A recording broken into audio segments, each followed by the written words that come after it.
Hello, friends, and welcome to the Point, the home services podcast that focuses on marketing and operational solutions to help you get better. Because if you're not getting better, you're getting worse. Now, let's cut through the bullshit and get to the point.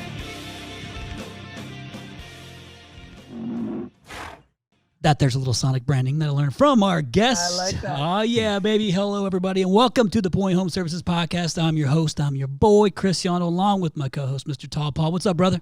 My man, Yano, it's a good day for a good day. You know, my favorite part of our podcast is the banter back and forth, but I'm going to cut it out today and stick to the brand and get to the point because we have precious time with our guest.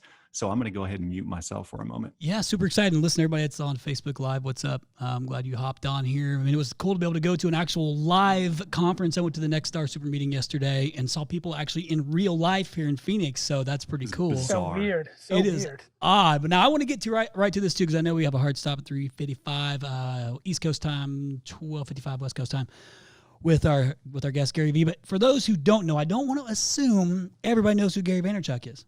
So I gotta tee this thing up the right way. Okay. Now a lot of you do, and rightfully so.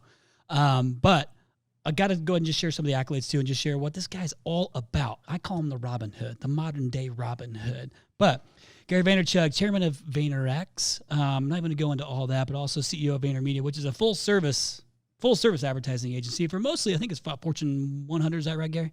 Like 100 to 500. Yeah, it's probably 500 to your point. Okay.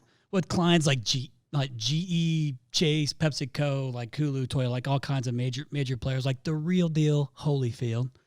Early angel investor in Facebook, Twitter, Tumblr, Venmo, Uber, right? And I mean, just always in the social space, like always been ahead of this time. I know you're really good at pattern recognition. We're going to get into that a little bit later because I have some questions around that. Prolific speaker. If you've ever seen this guy speak, you never not walk out of there jacked up. I know I've been 5-time New York bestseller, but you also have a book in the wine category now too, right? Or you have a book in the wine category, something like that? Yeah, my first book actually was a wine book. Yeah, you know, I always talk about Crush It being my first book because it's like it was like almost like a different world and universe. But yes, my top 100 wines of the world or whatever I called it. It was a fun book to write, the wine book.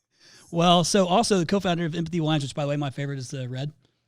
And then listen, I have to just say one of the most caring, empathetic, and giving people you'll ever meet, Gary Vaynerchuk, is a proud part of the RYNO family, man. It's so glad to have you. You've been such an amazing partnership with us for our business and pushing it forward. And like I said, pre-podcast, dude, the only reason we did this is because of the push we got from you guys and from Orsini and from Mark Evans and those guys, the Sasha Group. So super grateful to have you on the show, man. Welcome, everybody, Mr. Gary Vaynerchuk. Thank you so much, brother. Yeah. And hey, Chris, I'll add, we've had the opportunity to spend a little bit of time with Gary and his team in New York. And, you feel like you might know Gary before you meet him, but what you realize upon meeting him, or at least I did, really his X factor is warmth. Like, I think that's the thing that surprised me the most when I met Gary was this warmth when you're interacting with him, when he walks in the room. So I don't think you can get that through Instagram or through YouTube. That warmth is real. And quite honestly, I think it's your gift. So anyhow, pumped to have you on, my man. That. Thank you so much for saying that. You want to know the second best thing you ever did for me? What's that, my man? When we sat, I can't remember if it was the first time or second time that we were in New York, but my wife was with us and you told her just to say yes to one of the things I wanted to do. And that was like a monumental moment. Now, listen, we're still working on it, but she's a hell of a lot closer than she used to be, so I appreciate that. I love it. Dude, listen, real quick. Yeah. Before we get into this, I want anybody that's listening and people to know, like they're aware of the partnership that we have. They're aware of you, those who aren't. The first time you and I met, if you recall, we were here in Phoenix. We did dinner, and I showed up 30 minutes late. Yes, I recall. To the dinner. But I walked in, I'm the last guy there, which was embarrassing, but kind of worked out because we clicked like right away, which is awesome. I think you had a meeting right after with like Kim Dichi or something like that. And we both knew Kim Dichi. So there was a lot of these cool things that happened, but I remember we shot a video that night before I left when we were kind of sealing the deal on moving forward with the partnership. And it was like, hey, RYNO family. And I showed it to my staff, like, I think it was like the next day, and everybody was so jacked. That was 2018. It's almost at the end of 2020, and now we're well into it, man. Like, that's how this whole thing started. But what actually kicked off for me, the whole, I'm following Gary Vee's content.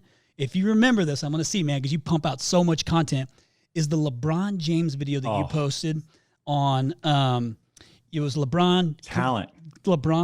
Carmelo Anthony, and Kevin Durant. You guys. Oh, the 7-on-2. Yeah. When I was telling my team that it's not about how many people you staff, it's about talent. I was like, if the 7 of us went to the Garden right now and played Durant and Melo and LeBron, they would beat the shit out of us. And you said it's not about how many people you have, it's have better fucking players. It was so money. And we've actually shared that with the team too, because I went through that path and I had to learn that as we've grown.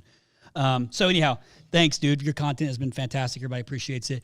Your legend precedes you, my friend. So I want to get right into questions, man. Like, I don't want to take up any more time. I just want to share a few things with you like that. So obviously, like, we are all in, both feet, home service space. You told me very specifically when I was thinking, hey man, do I venture outside of this? You said, nope, go more horizontal with the offering, stay in your lane, stay in your niche and get after it. That's what we've been doing. We know we're going into Australia next year. We're already in Canada, United States. And for everybody who's listening, what's so fun about, and these guys work with the Sasha Group, probably my favorite agency. And even though I'm the active CEO of VaynerMedia, I'm the chairman of VaynerX. So James Orsini, who runs the Sasha Group, I speak to him all the time. It's named after my dad. My first chapter was taking a smaller family business and growing it quite a bit with no money. It's just what happened. And when I say no money, tens of thousands of dollars in marketing for the year, like really not a lot of money, more than zero, but nothing like, not to go from 4 million to 65 million in a short period of time with that kind of money. That's a big deal. And I didn't realize even how big of a deal it was until more recently. But what's fun about the Sasha Group or consulting or 4Ds or the things we do is I put out my content and I speak in general terms. There's a lot of people that might be in my office that I tell them to do other things. It was clear to me through listening to you that you were just in the beginning of winning in your world. So I wanted you to go deep. If you came 9 years from now, maybe I would have told you to go do the other, so what's fun about that? Cause I wanted to make sure because I think for everybody who's listening, they're like, oh shit, I got to go deep. Maybe it's always circumstantial. It's always moments of time. It's who's around you, what team, when you got Tall Paul, you're good. Like we could do more here. You gotta know all those variables. So just wanted to call that out because I think people think one size fits all. It's a million different decisions, always contextual to that moment. Yeah.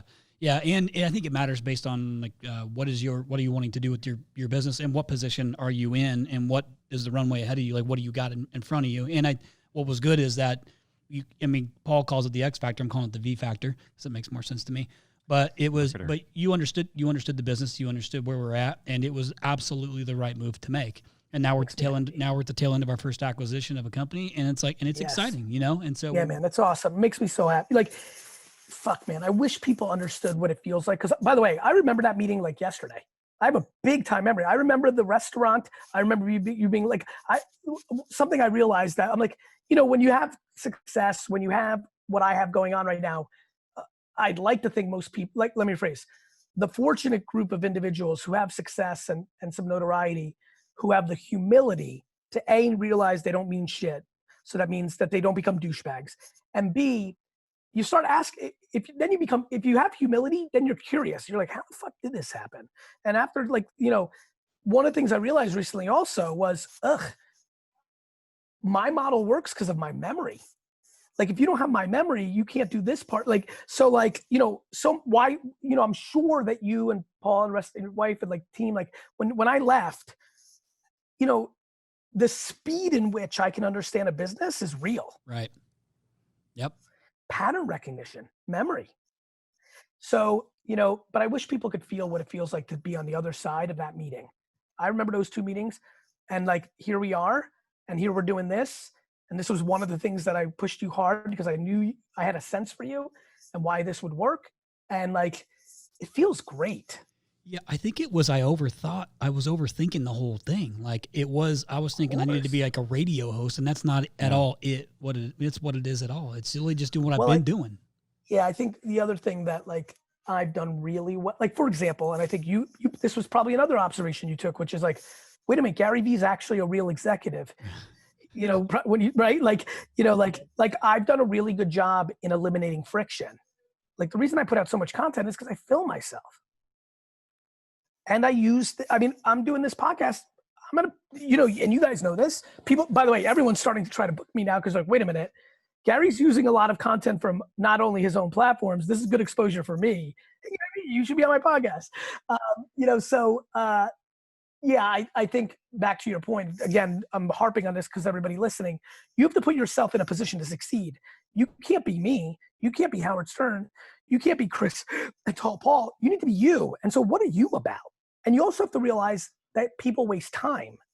Like I hear from people all day long, they're like, Gary, I don't have time for that. Like, you don't get it. I'm like, oh, I get it. Like, how long's your lunch? Oh, an hour and a half, really? Like, what about that? Like, you're telling me you want to rule the world and build the biggest business and have all these ambitions. Can you fucking eat lunch for 20 minutes?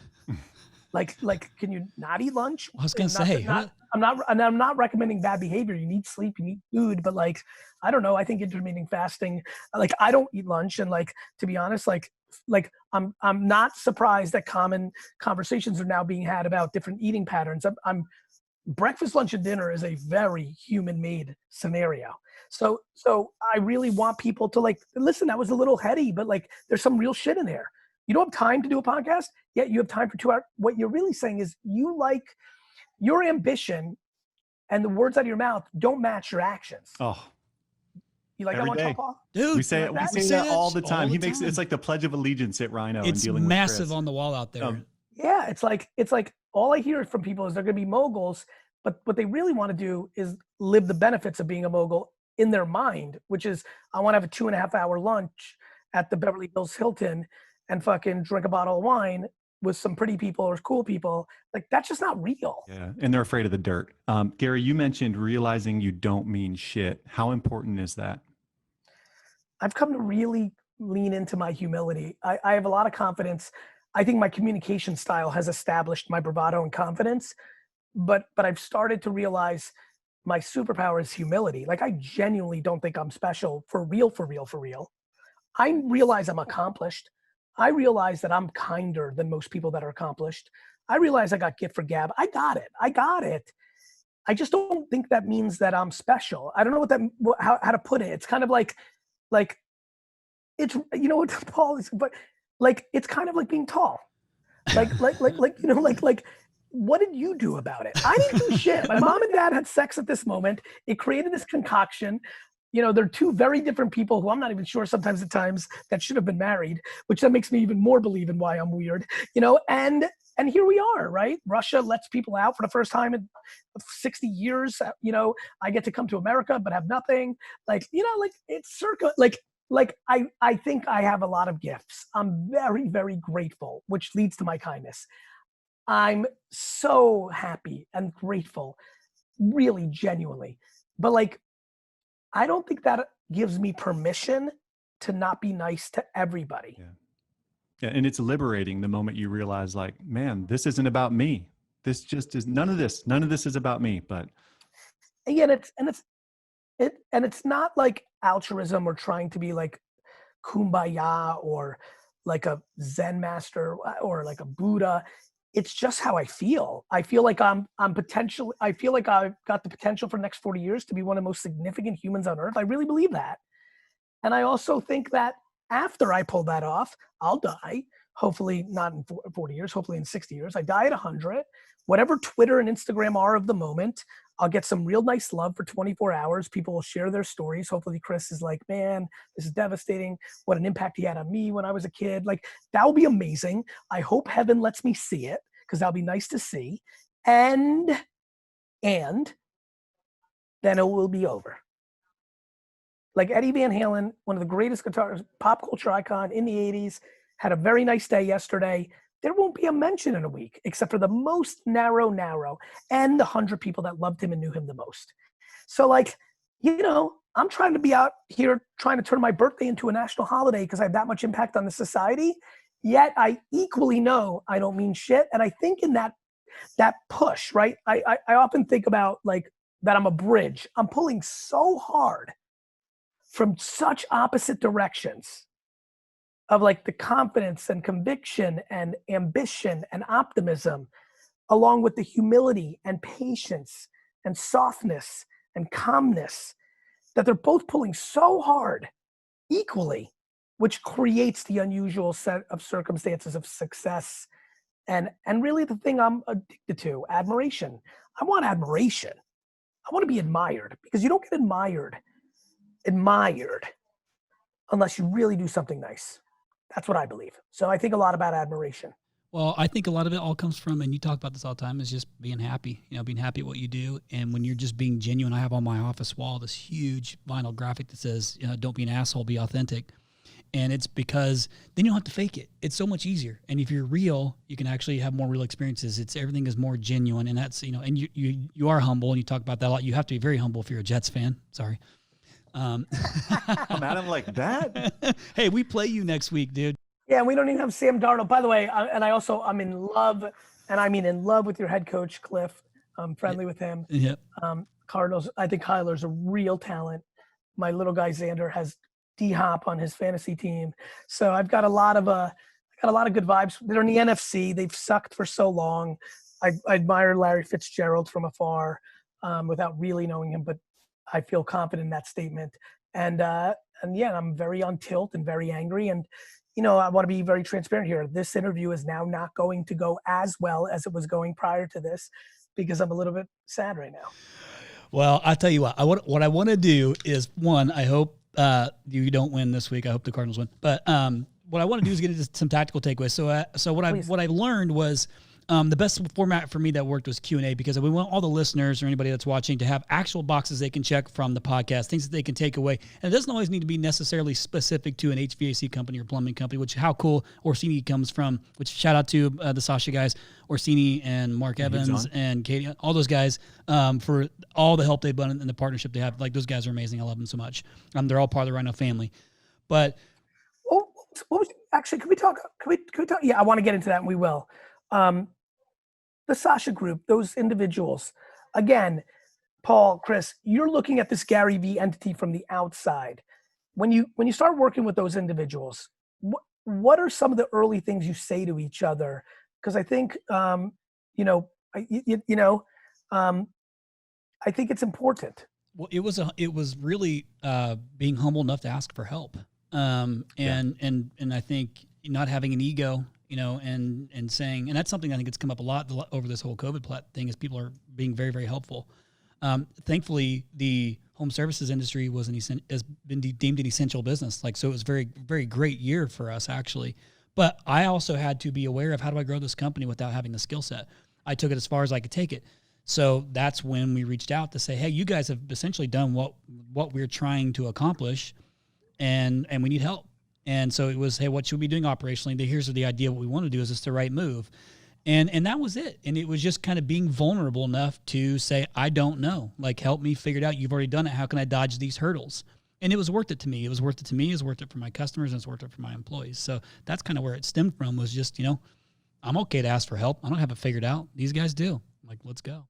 Yeah, and they have tremendous amount of experience across different clients and different verticals, and obviously working within your building. And we're unique because we're an agency. So it was, I think, a treat for Mark, to come out, and Katie, right? So they came out to the office and got to know us and got to know our employees, and gave us really good constructive feedback. And some of those things, Chris, to this day, we know this, these were like turning points in our company, even just little nuances of changing the way some of our employee structure was set up, where we moved that and things changed. And looking back, that was a big move for us, just like this podcast. And so this is where I want to tee this up, because for those who don't know or are listening for the first time, only because Gary's on, you don't necessarily want to hear us, but I'm the CEO of a company called RYNO Strategic Solutions, and we're a digital marketing company for the trades specifically since 2008. So 12 years of my life is dedicated to the home services space and bringing in new customers. And define home servicing, again, to your point, this is probably going to be a lot of new listeners for you. So answer that, because I know a lot of people won't even know that part. Sure. So HVAC, plumbing, electrical, roofing, pest control, but that's kind of the home services space that we focus heavily on. And I would say more so even the HVAC, plumbing, and electrical side of it.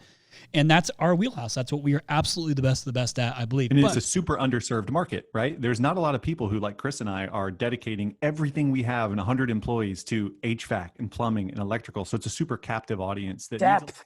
I love depth. Sure. Yeah. It's $80 billion industry just in one of the verticals. And what tons I of opportunity. genuinely believed over the years is that people come to us expecting us to be ahead in technology. And once I felt like I wasn't ahead in technology, or I didn't necessarily know what that looked like, I reached out and I chased it down. And this is where we created this whole thing, was to take those who are so far ahead and knew, like the voice search game, because it wasn't even just about Gary V Factor. It was about all the operations pieces that came with it. It was about, the marketing information that came with it. It was about all the, the financial pieces, that, like, everything. So the whole partnership has exceeded my expectations in regards to, it was actually way different than I expected it to be. It was way better than I expected it to be, because it wasn't about Gary. It was actually about the team. I mean, you've been helpful, clearly, but I'm saying, like, the actual build out was because of the team. No, I totally get it. Like, I build company, like, I get that, I get that people come in because of me at times, especially in the smaller business world.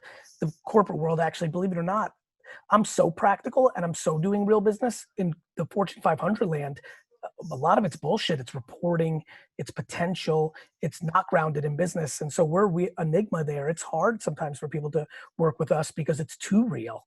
Like, the reason you're feeling so much success, the reason most small businesses that work with Sasha or Vayner Talent or Team Gary are getting so much success is we're only built in real. To your point, like, listen, there would have been 5% of me if I'm you walking into that as like, is this going to be a big Gary keynote show? And then he's going to leave and there's going to be C-, D-, F- people there. Like, I get that. And like, I mean, you've been working with the Sasha Group for almost 2 years, or, right? Like, think about how little time we've spent together. It's a real company. Yep. I mean, and it's moving at lightning speed, I feel like, but we're acting fast too. Again, things that we've learned from this is, to not get tripped up on stuff, don't worry about 90% of the shit that, not going to happen, and worry about the 10% of stuff that happens when it does happen, type of mentality. So that's been huge. So what I want to do, Paul, you actually had a really good question that you brought to me kind of late yesterday that I thought was a great question to toss at Gary about, go ahead. I'm going to skip my voice search question because I'd rather bypass it. Sure. Yeah. Our listeners will want to know this for sure. We're going to get right down to it. So Gary, tomorrow, VaynerMedia is gone. You're looking for a job. You are now the CEO of a plumbing and HVAC company in Cherry Hills, New Jersey. What do you do? I love this. I first get a lay of the land. I usually understand somewhat the competitive landscape up front and then never again. Wine library, I learned the competitive landscape as a kid, so it was natural to me. VaynerMedia, I didn't really. I don't want to overstate it. I did, but I didn't. It was too much. Madison Avenue was big. So I would probably try to figure out, I'm going to ask you specific questions. So I have a company, there's people? Yes. Good. I have an opening keynote at 9 a.m. I invite everybody, like, hey guys, I'm Gary. You might have seen me from my other successes, or my major failure just happened because I don't know why Vayner's gone. I'm here to win. I want to get to know everybody. Couple things. I build honey empires. People have to be kind. And I mean uncomfortably kind. Honey empires. Yes. So honey over vinegar, but it's still an empire. So I'm trying to build the biggest company in the world. We're going to build here locally in Cherry Hill. Then we're going to take over South Jersey. Then we're going to take over South Jersey and Philly. Then we're going to take over all of Jersey, all of Philly and Pennsylvania. Then we're going to expand to the East Coast. We're going to be the national leader. That's what I'm going for. That's all I know. I only know that. But the only way you're going to win here, I don't know how the last gal or guy did it, but the only way we're going to win here is if everybody goes fast. The only way to go fast is to eliminate politics. The only way to eliminate politics is for everybody to understand that kindness over everything. So if you're somebody in this company right now who's been a salesperson here for 13 years and you're the number one salesperson, but you're a dick face, it's a very, very, very good idea for you to resign right now and take the severance package, because eventually, probably not up front, because I'm going to give you rope, I'm going to give you time, I'm going to watch, I'm going to let you hang yourself with the rope I give you, you will be fired. Maybe not tomorrow, maybe not the next day, because when I get the feedback that you're a dick, maybe they're trying to undermine you because they're a dick. So I'm going to do all my homework, but I'm going to spend all my time figuring out who all you are as humans. Then I'm going to figure out who all you are as capable at your jobbers. Here's who wins at Vayner HVAC now. A+ humans who are B executors will dominate. Top 5 salespeople who are horrible and political and manipulative and who are not heeding my call and think they'll trick me, that they're fine. It's the other people. You'll be snaked out, sniffed out, smoked out, and you will lose. So you're an A in your thing, but you're a C- in your personal skills. When you get frustrated, you yell, and then you apologize. All that shit is not going to work. So that is the rules of our organization. We're also gonna be the most progressive communications company in the world. Because of my background, we will dominate ads on LinkedIn, Facebook, Instagram. Doesn't mean we'll stop doing billboards if this company's done billboards in the past. It means we're gonna scrutinize the price. Are we getting the right deal? We're gonna look at that. That's where I would go at length. And I wanna get to know all of you. You'll be hearing from me or my admin, depending on if we have an admin, to get 30 minutes with all of you. I'm gonna wanna know who you are. Do you have siblings? Do you like sports? Do you like skiing? Do you like food?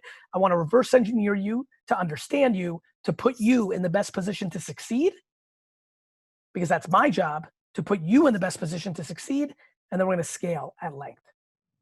How many people are afraid to bet on the honey? Almost everyone. Yeah, I agree. Yeah. I absolutely agree. Yep. Almost everyone doesn't believe me. Yeah.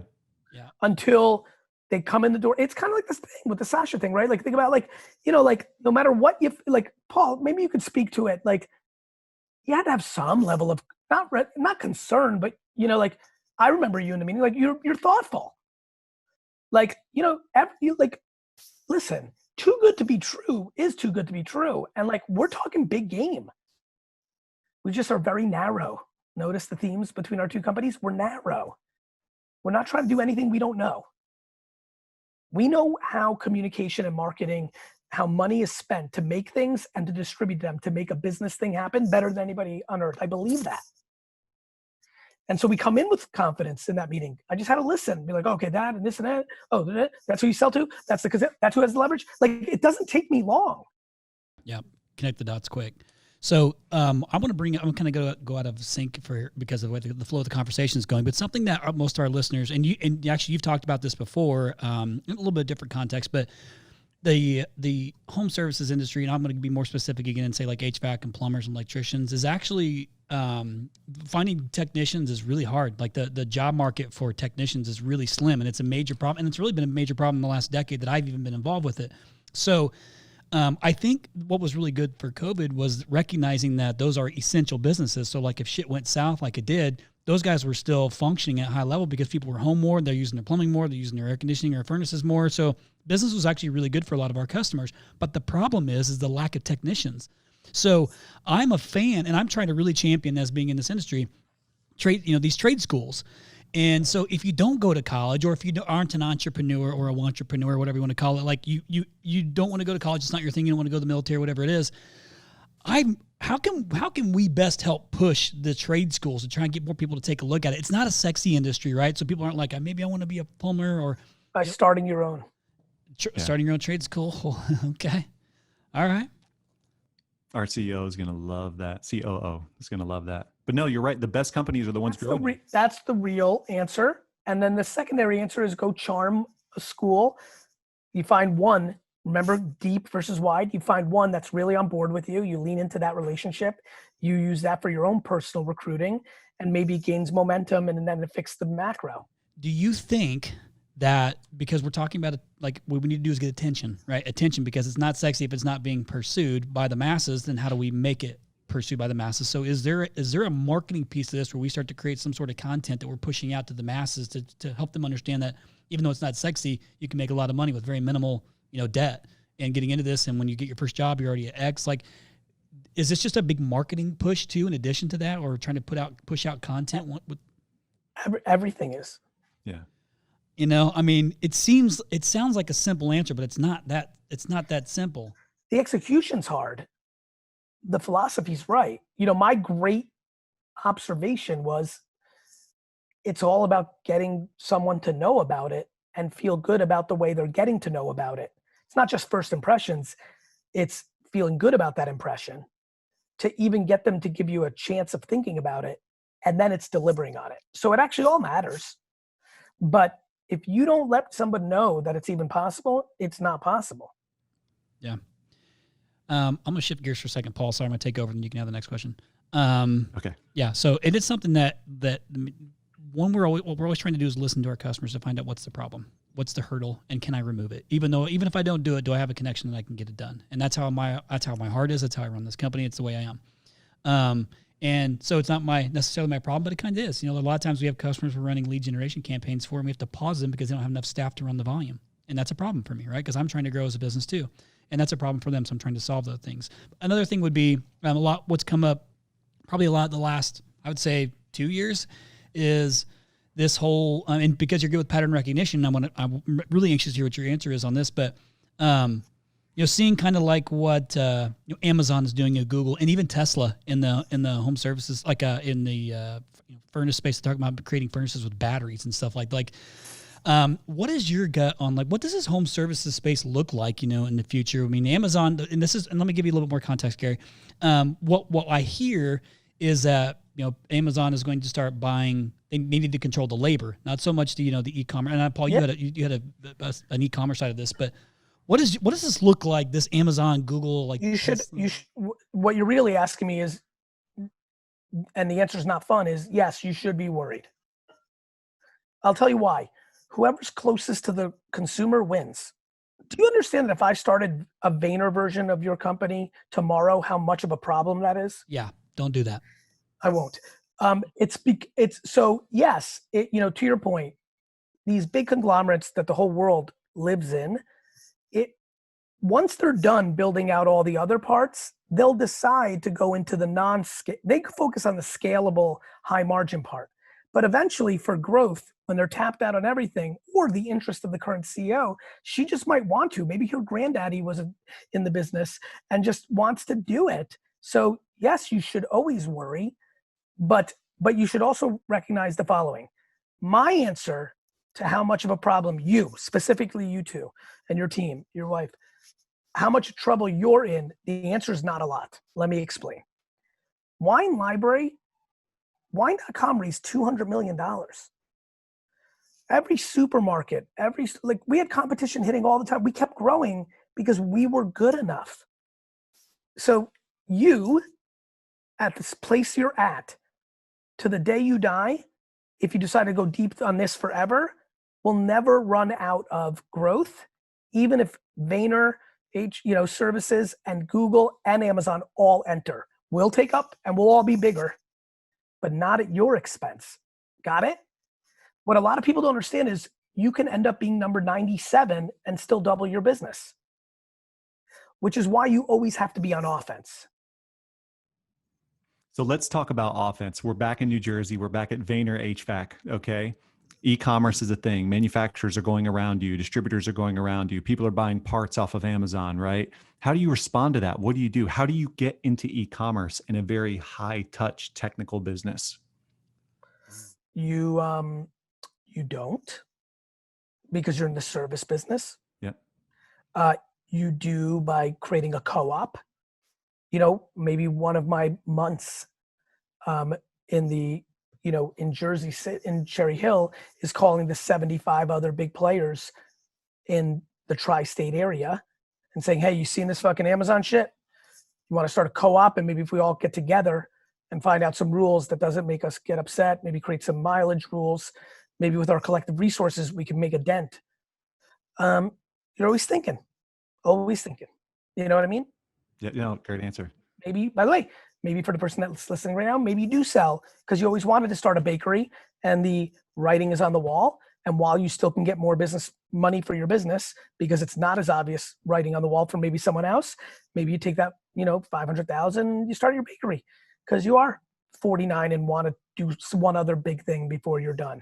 So it's a very personal and strategic place. In 2 seconds, I gave you real viable, real life answers. Yeah. And multiples are ridiculously high for the home services industries right now too. So I'm going to flip it just a little bit. I know that you're so huge on culture, and I know the HR, I think, is the biggest department within Vayner, if I remember correctly, it's huge. I know it's so important. It has the most power. Because you're a people company. and I'm no different. I've really built the same kind of model here for us, and and we follow that. We're just trying to be good people and do whatever we can. I mean, we have this whole servanthood mentality. And for everybody who's listening, our companies are at the mercy of how good we then are, right? Like we're the Supreme Court. And so like all of Chris's and all of mine's shortcomings is our vulnerabilities. For example, year 6 and 7 and 8 of VaynerMedia, my inability to be candorous, this freaks people out. I'm so candorous in interviews and on stage that it literally melts people's minds that I'm not great at candor when I have to give bad feedback to employees. Really? Yeah. You're all honey. I'm not, which is why I've had the career I had, but and what it led to in my youth, in my 20s at Wine Library, was people getting fired who were stunned. Why? Because last Thursday, I'm giving them a thumbs up and a kiss and a hug, and Wednesday, I'm sitting them down saying, you're fired. And then I would blame them for being tone deaf, because for me to fire somebody, it takes a lot. So I would almost resent to be mad at them. Like, how didn't you fucking know? You've been fucking, I didn't have straight feedback in my DNA. My brother had it, my dad had it, but I didn't. And so I've had to develop, and I've gotten a lot better. And what that meant was entitlement. We had a great culture, but everyone was entitled because everyone thought they were crushing. Yep. And it really hurt us. And I had to go through a series of layoffs, recalibrations, retraining. And I continue on that process. I'm really still a 6 out of 10 on candor, which is a shit number. And I'm trying to get better. Yeah, it's hard. I want to know, are you guys, you guys went, everybody had to go virtual? We've now, as a matter of fact, we announced yesterday, we're virtual through the end of the year. But the New York office is open. 25% can come in, tons of rules, whole process to be approved. You got to keep it under 25. So that's where we're at. Got it. So I asked that because I felt like the biggest challenge I had this year, it wasn't business. Our business really thrived because of our customers being essential. What I struggled most with is we pride ourselves on an amazing culture here at RYNO. I struggled maintaining culture virtually. So I don't know if you guys experience the same thing. I think I actually will challenge you on that. I think you might have a subjective opinion about yourself on that more than you actually struggling with it. I think that's perception. Okay. Let me explain. If you feel confident in the culture you had, that culture translates even more now. I mean that. Culture is not a physical manifestation. It's a mentality. It's like religion. And so, I would argue that you should, how many employees do you have? We are at just a little over 100. I think that you should spend next week speaking to all of them, one by one. One by one. 5 minutes. Hey, maybe even take this clip and say, hey, watch this. This is why I'm doing it. One by one. How are you actually? Tell me the truth. What you'll learn is that a lot of people like to overcoddle themselves and blame, like they'll complain about things that aren't true. I'm Zoom fatigued, but they're not really. But when you ask them and you give them the opening to complain, they will, and that's okay. Yep. So what you need to do is make them tell you the truth, not just so you can make it better for them. Sure. You need to stand. They're big boys and girls. You put that up front and you talk to them, and I think you'll be pleasantly surprised. Yeah, and I almost caught myself. You make time for the things that are most important to you, and so my employees are very important to me. I genuinely care about them, and I look at one-on-ones for that many people. It's regardless of position. If you're on my call listening and reporting team, I'm going to call you, and that's what I have to do. And I think I've known that for the longest time. That's something I needed to do. I mentioned in the very beginning of this thing, and thanks for that input too. It is a mental game, but it's something I'm very self-conscious of. It's because I care. I want to make sure everybody's okay. And, I want to be there for them, and I want them to be, honest with me and come and talk to me. So, I talked in the beginning, I was able to actually go to a meeting yesterday and see real live people. And it was different. Like in the breakout rooms, it was like, chairs were kind of, like all spread out and stuff like that. But they were there, like we were there physically. I don't know, and I've heard you kind of talk about this a little bit, but We talked, from the RYNO Service Summit that we were going to have, we had to push, obviously all that Yes. stuff happened. I'm a fan.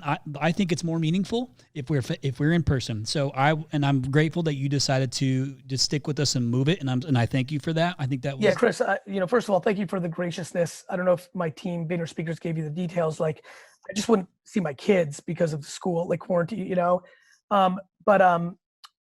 and I'm pumped that we are adding extra stuff to make it even, there's another example of how I live. It gives you insight to how I think.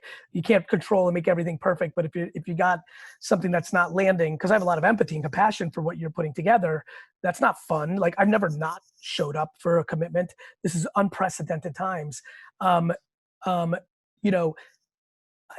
You can always make things better, and that's what I'm trying to do. And I'm glad how that's all going.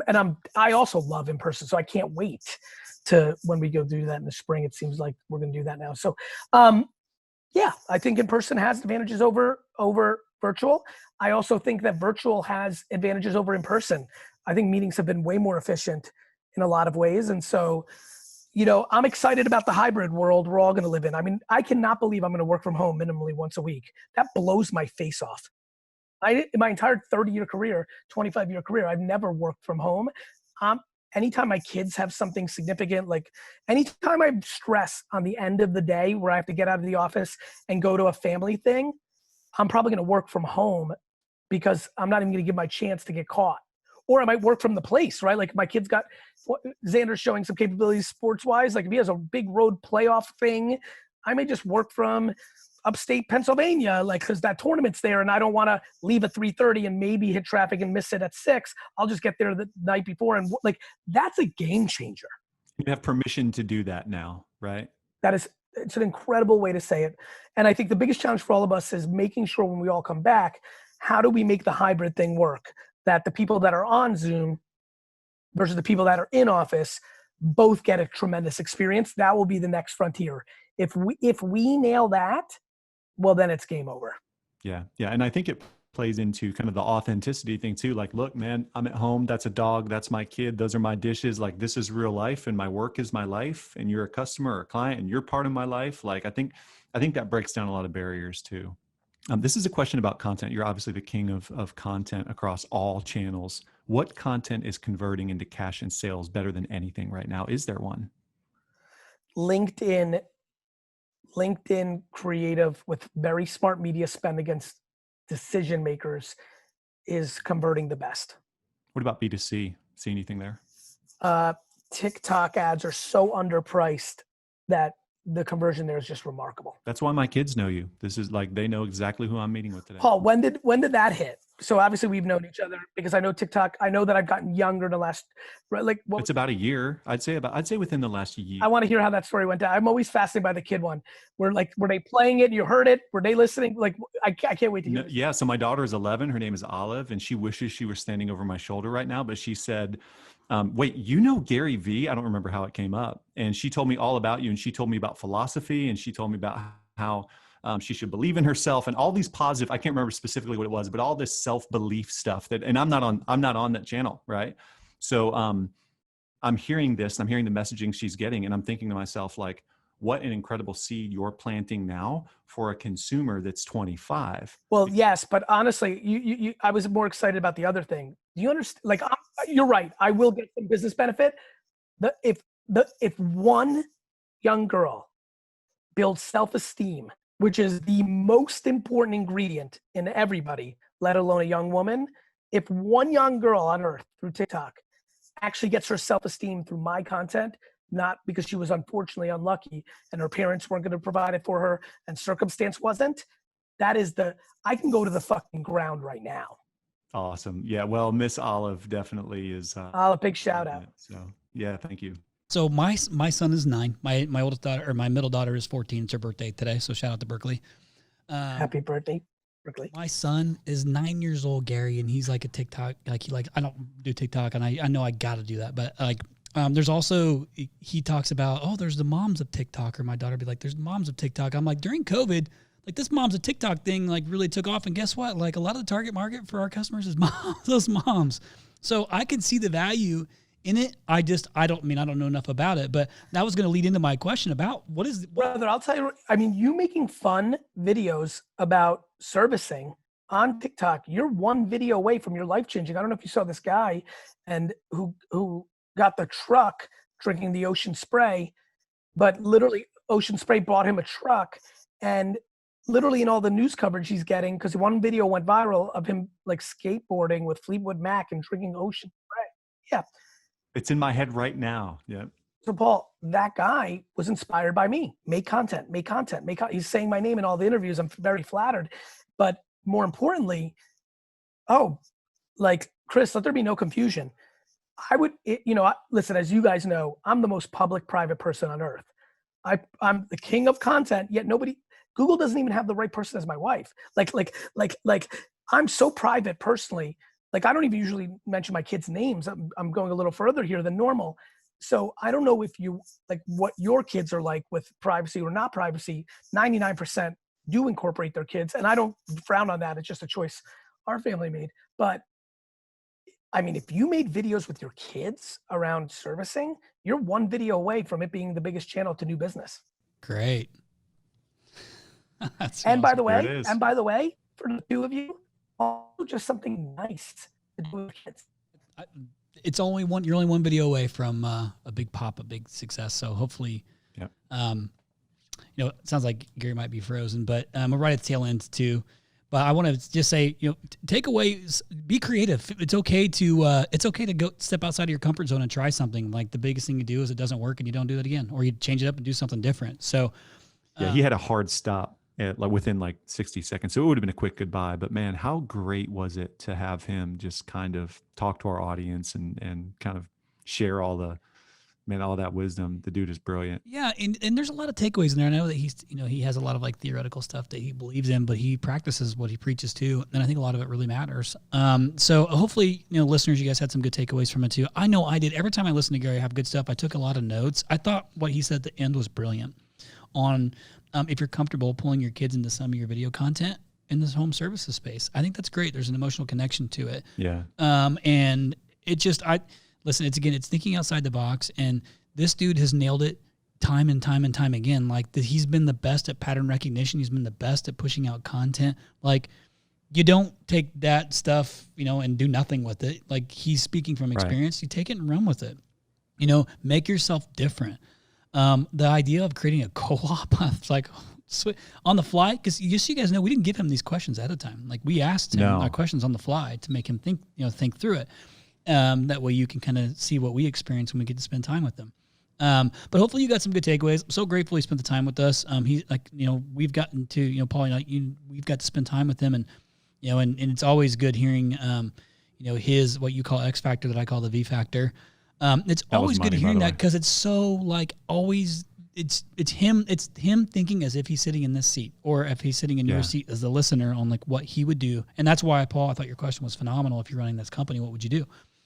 You put him in a... Hey, Kyle, did you hear that? He thought my question was phenomenal, not stupid most of them. Yeah, it was good. That was very thoughtful. I appreciate it. So listen, listeners, we appreciate you so much. Sorry it got cut off. Totally sucks. I'm sure Gary would have loved to have said goodbye to everybody too, so we'll say on his behalf. So, listen, we're always appreciative of you guys and all the reviews that you leave for us and the comments and things like that. And listen, if this is your first time listening to it, make sure you hit the subscribe button, all right? So that way you can get this content often. And from the feedback we've been getting, it seems like it's helping a lot of businesses grow. It's helping a lot of businesses push through some different hurdles that they've got. There's some different barriers that they've got. And we're grateful. That's the only reason we're doing this podcast, is to help move your business forward. That's it. Paul, do you have any closing words for our friends listening? Yeah, I know you always wrap it up so well. I will just say, man, the few of you who've reached out to say how you've applied something you've learned here, or how it's inspired you, and you've told us to keep going, man, that is all we need to hear, and we hear you, and we're going to keep going. So thank you. Yep. One thing you can always count on is that if something comes up, we're going to try to get to the bottom of it for you. We eat, live, and breathe this home services space, and it's all about, like I said, for RYNO, our whole motto is we exist to grow your business, period. That's it. Whether we do it or not, if we hear something that comes up, we always try and solve the problem. or at least trying to figure out who can solve the problem, which is the whole reason that we reached out to the Gary in the first place, is how do we continue to be that leader in the industry and move forward, whether we can do it or not. So listeners, again, thank you so much, TP. I appreciate you, brother. Producer Kyle. Man, I know that at the end of that, whenever Gary cuts off, like it's like hanging up the phone on Gary. That doesn't ever happen, but it happened now. You know what? He'll never forget it. So for all those, we gone. He gone. So until next time, y'all, thank you so much. We appreciate you.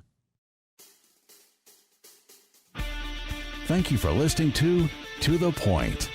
We hope you enjoyed this episode. Please consider leaving us a review in the App Store. And don't forget to share with your friends. Till next time, kick some ass.